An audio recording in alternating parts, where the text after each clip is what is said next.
Maintenant, nous allons voir le professeur Éric Denessé de France, qui est le président du Centre français de recherche sur le renseignement, le CF2R. La France n'a plus de politique étrangère digne de ce nom. Son action internationale semble aujourd'hui davantage guidée par les humeurs des présidents que par la raison, ainsi qu'en ont témoigné l'américanophilie de Nicolas Sarkozy, la syrophobie de François Hollande et le besoin d'Emmanuel Macron de donner des leçons au monde. De plus, le ministère des Affaires étrangères est depuis une décennie sous l'influence de néoconservateurs américains gagnés à ces idéaux d'outre-Atlantique qui imposent leur vue sur tous les dossiers. Force est de constater que notre action internationale est aujourd'hui incohérente et dessert nos intérêts.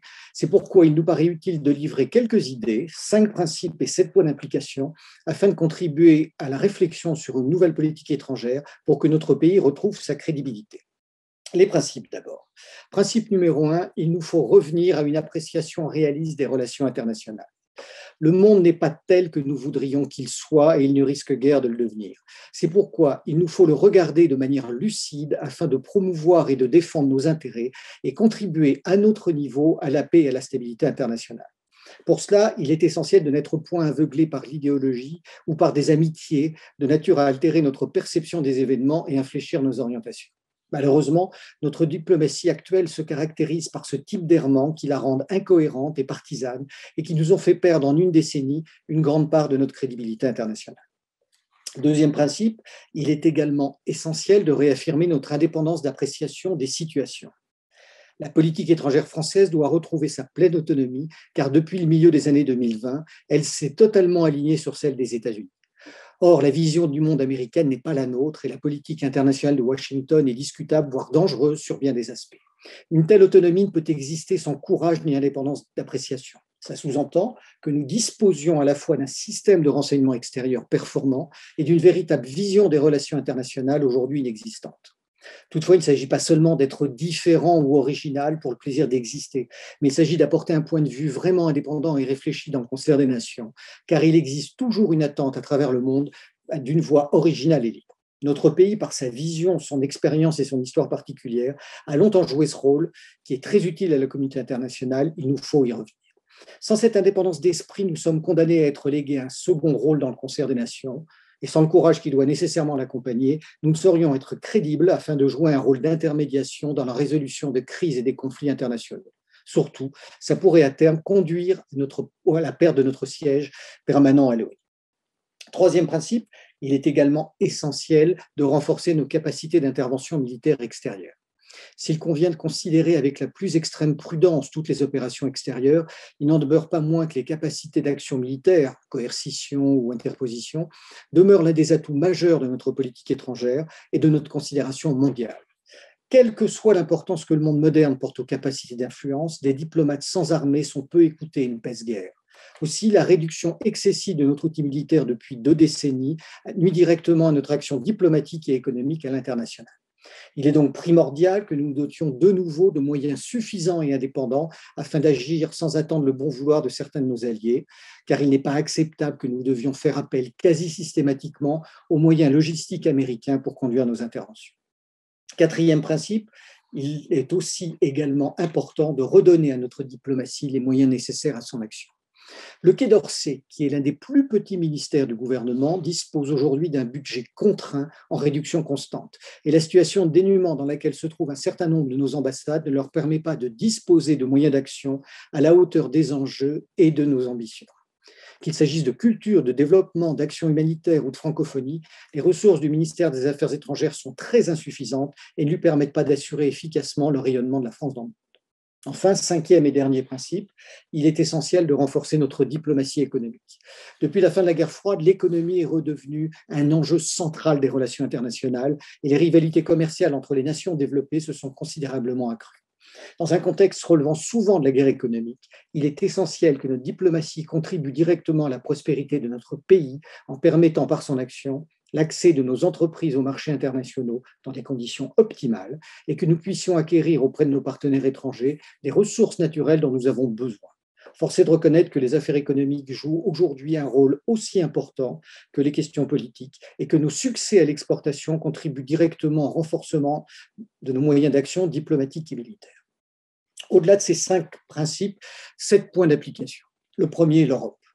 Si l'idée de l'Europe et la nécessité de sa construction ne paraissent pas devoir être remises en cause, les modalités de cette dernière sont indéniablement à revoir, faute de quoi ce projet pourrait se voir rejeté par les peuples européens eux-mêmes. Le dogme et la pensée unique actuelle, comme le pouvoir excessif de la technocratie bruxelloise, ont montré leurs limites et ne répondent pas aux attentes des nations et des citoyens européens. Les nouveaux entrants d'Europe centrale et orientale ont rejoint l'Union sans satisfaire aux critères imposés à leurs prédécesseurs, et ces entrées trop hâtives ont eu des effets néfastes sur l'édifice commun en matière de sécurité, de criminalité, de concurrence. Elles ont surtout contribué à accentuer l'orientation pro-américaine et anti-russe de l'Europe, ce qui a pu être observé à l'occasion de la crise ukrainienne. Le système actuel semble bloqué et doit être réinventé, et le Brexit doit être l'occasion de remettre ce processus à plat, de clarifier les positions et les attentes des États membres et d'identifier ceux avec lesquels une collaboration pour une intégration plus étroite est possible. Second point d'application, les États-Unis. L'Amérique connaît depuis la fin de la guerre froide une inquiétante dérive hégémonique, autant économique que militaire. Sa politique agressive et irresponsable s'est manifestée à l'occasion de l'invasion illégale de l'Irak en 2003, qui a durablement déstabilisé le Moyen-Orient sans être d'aucune utilité dans la lutte contre le terrorisme. Le soutien politique et financier des États-Unis aux révolutions arabes en 2011 a contribué à semer le chaos dans toute la région, sans satisfaire nullement les aspirations démocratiques des populations.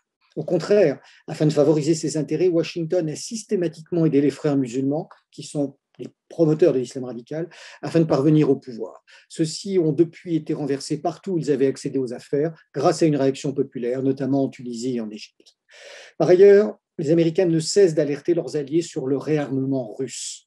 Rappelons que le budget de la défense des États-Unis, près de 600 milliards de dollars, est de très loin le premier budget au monde et qu'il est supérieur à lui seul au budget cumulé des 10 pays qui le suivent. La Russie, pour sa part, avec seulement 70 milliards de dollars, arrive loin derrière la Chine et derrière l'Arabie saoudite. On est en droit de se poser la question, où est donc la menace? Quelle en est la raison? Par son alignement sur sa politique américaine, notre pays est associé à tous les errements de celle-ci. Il importe donc d'en revenir à une distanciation raisonnable et à un rééquilibrage de nos alliances. D'autant que sur le plan économique, nous sommes soumis à un véritable racket américain. En effet, depuis la fin de la guerre froide, Washington a développé une stratégie planétaire de domination économique.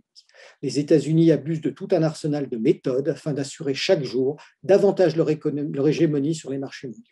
Celles-ci ont pour but d'affaiblir les entreprises étrangères, de leur interdire l'accès à certains marchés afin de les réserver aux groupes américains, ou encore de les sanctionner lorsqu'elles sont parvenues à devancer économiquement leurs rivales d'outre-Atlantique. Dans cet arsenal, l'application extraterritoriale du droit et les sanctions sont leurs armes favorites, et les règles juridiques édictées à Washington s'imposent aujourd'hui au reste du monde. En particulier, la lutte anti-corruption a été détournée et instrumentalisée par le département américain de la justice pour extorquer des milliards d'euros à des entreprises françaises comme Technip, BNP Paribas, Alstom. Nous ne pouvons pas accepter de telles pratiques de la part d'un allié. Troisième point d'application, la Russie. La Russie a toujours été et reste un partenaire majeur pour la France. Et après une période d'effacement de 2 décennies, elle redevient un acteur significatif du jeu international. Le Russian bashing, qui est très populaire dans les médias occidentaux depuis quelque temps, il est impulsé bien sûr par les milieux anglo-saxons, ne reflète pas la réalité. À l'occasion des crises libyennes et syriennes, les autorités russes ont fait preuve de bien plus de bon sens que les Occidentaux. En Syrie, Moscou a contribué à stabiliser un régime, certes discutable, et à affaiblir des islamistes qui, eux, étaient en revanche soutenus par l'Occident. Dans le dossier ukrainien, il convient de rappeler que, contrairement aux idées fausses, la Russie n'est pas l'agresseur, même si elle a réagi en reprenant le contrôle de la Crimée et en apportant son soutien aux populations du Donbass. Certes, Moscou n'est pas une démocratie aussi parfaite que certains le souhaiteraient. Mais ceux qui critiquent Vladimir Poutine semblent curieusement oublier nos relations étroites avec le roi d'Arabie saoudite, avec l'émir du Qatar ou de nombreux chefs d'États africains.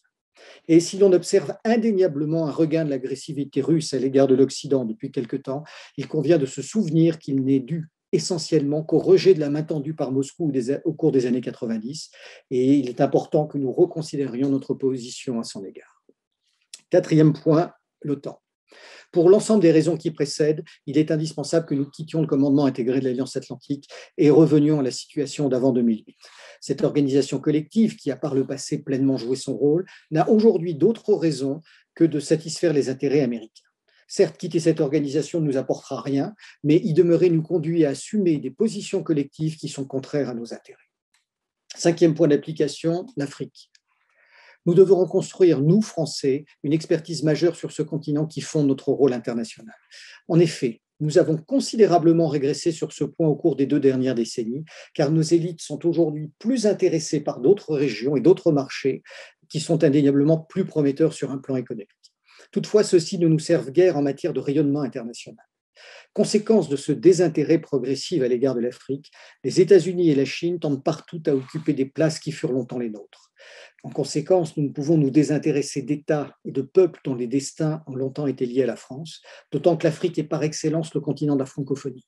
Sa progression démographique est un atout majeur dans la défense et la promotion internationale de notre langue. Par ailleurs, le continent africain est aussi un marché pour nos entreprises et un réservoir considérable de ressources naturelles à l'exploitation desquelles nous pouvons contribuer tout en permettant aux populations locales d'en profiter.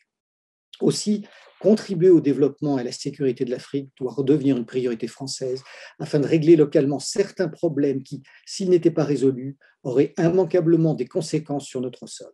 En effet, les conditions locales sont toujours aussi précaires, en dépit de l'argent déversé à flot par les organismes internationaux et les États occidentaux. Nous ne pouvons donc rester sans réagir devant une situation aussi explosive qui fait le lit d'idéologies extrêmes, de la criminalité, de l'immigration et du terrorisme. 6e et avant-dernier point, le Moyen-Orient.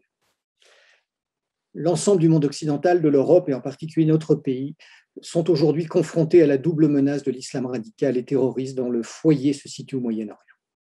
Puisque la guerre a été déclarée par les autorités à Al-Qaïda et Daesh, il convient donc de lutter contre les idéologies sur lesquelles se fondent ces mouvements radicaux, c'est-à-dire le salafisme, le wahhabisme, l'idéologie des frères musulmans, mais également de lutter contre les États qui les soutiennent, notamment l'Arabie saoudite, le Qatar et la Turquie. Un virage à 180 degrés vis-à-vis de ces 3 États s'impose, car ils prônent une idéologie haineuse, contraire à nos valeurs, et financent le terrorisme et l'extrémisme religieux partout dans le monde et jusque dans nos banlieues. Il convient de dépasser les promesses souvent illusoires de contrats mirobolants et de ne pas se laisser acheter par des émirs autocrates dont les comportements à l'égard de leur propre population et des étrangers sont encore plus éloignés des règles démocratiques que ceux de la Syrie et de l'Iran. De même, il convient de reconsidérer notre position à l'égard de Téhéran, acteur majeur au Moyen-Orient, et cesser de ne voir ce pays qu'à travers le prisme déformant qu'en donnent nos alliés américains, israéliens et sunnites. Enfin, 7e et dernier point, la Chine. La Chine n'est certes pas une démocratie et de nombreuses critiques peuvent être formulées à l'encontre de sa politique en matière de droits de l'homme, concernant le Tibet, concernant les revendications en mer de Chine. Mais se polariser seulement sur le chemin qui lui reste à parcourir et non sur les évolutions déjà réalisées n'aidera pas à infléchir certains de ses comportements. S'il convient évidemment de rester vigilant quant à son évolution, notamment militaire, il serait malheureux de se priver de possibles coopérations qui pourraient être profitables à nos 2 pays. Aujourd'hui, hors du camp occidental, un certain nombre d'acteurs internationaux déclarent France is back. Il faut comprendre ce propos non comme le retour de notre pays comme un acteur majeur du jeu international, mais au contraire comme le fait que nous sommes rentrés dans le rang sous le leadership américain, à l'image de tous les autres Européens. Et cela ne correspond ni à notre histoire, ni à nos aspirations, ni à nos intérêts. C'est donc un repositionnement complet de notre politique étrangère qu'il convient d'œuvrer. Sortir de l'OTAN, marquer notre indépendance et de la distanciation vis-à-vis des États-Unis, repenser puis relancer la construction européenne, reconsidérer nos relations avec les États islamistes, redynamiser notre politique africaine et envisager des partenariats nouveaux avec la Russie et la Chine. Voici quelques pistes qui méritent d'être prises en considération afin de rénover notre approche des questions internationales et d'offrir un autre visage au monde que celui d'une diplomatie française partisane, inféodée aux néo-conservateurs.